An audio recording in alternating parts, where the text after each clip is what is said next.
আজকের এই খাবারটা কেমন লাগলো?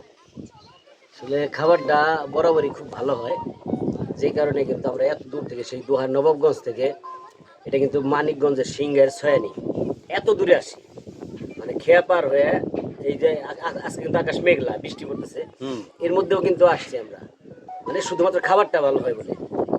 এরকম খাবার কিন্তু এই খ্যাপসা কিন্তু নবাবগঞ্জে পাওয়া যায়, দোহারে পাওয়া যায়, বিভিন্ন জায়গায় পাওয়া যায়। তারপর আমরা কেন আসছি এখানে, এখানকার খাবারটার একটা অন্যরকম স্বাদ ভালো লাগে, তাই এখানে আসি। খুব ভালো হয়েছে, আরেকদিন খাওয়াইলে খুশি হবো আর কি।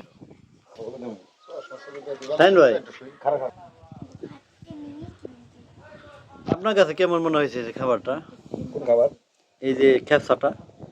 বাগের নাতির ক্ষেত্রে তো জি। এটা বরাবরই ভালো হয়। তো আচার ব্যবহার ভালো আছে। আজকে আমরা ৩ তলার টঙে আছি, এটা দেখাই দিয়ে। তো খাওয়াটা কি জুলুম হয়েছে গা।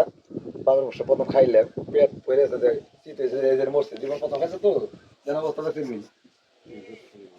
এটা অবস্থা দেখছেন, খাওয়ার চোটে চিত হয়েছে, চিকের মতো ফুলে আছে খাইয়ে, আর বিন্দুর মতো, এটা গুহার মতো, গুহার মতো খাইছে।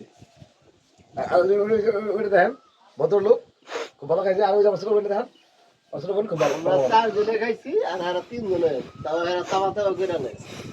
আমার রুচি নাই, মোটামুটি আমরা খাই নাই। 5 কেজি চাইলে ভাত লাগে আর কি। রুচি নাই, খাই পারি না। দুজনে 5 কেজি চাইলে ভাত লাগে, রুচি নাই তো খাইবেন না। তো আর কটা হইলে তো ভালো, আর দুটা ঠ্যাং মুরগির ঠ্যাং হইলে আর এতটা চাইলে বই তো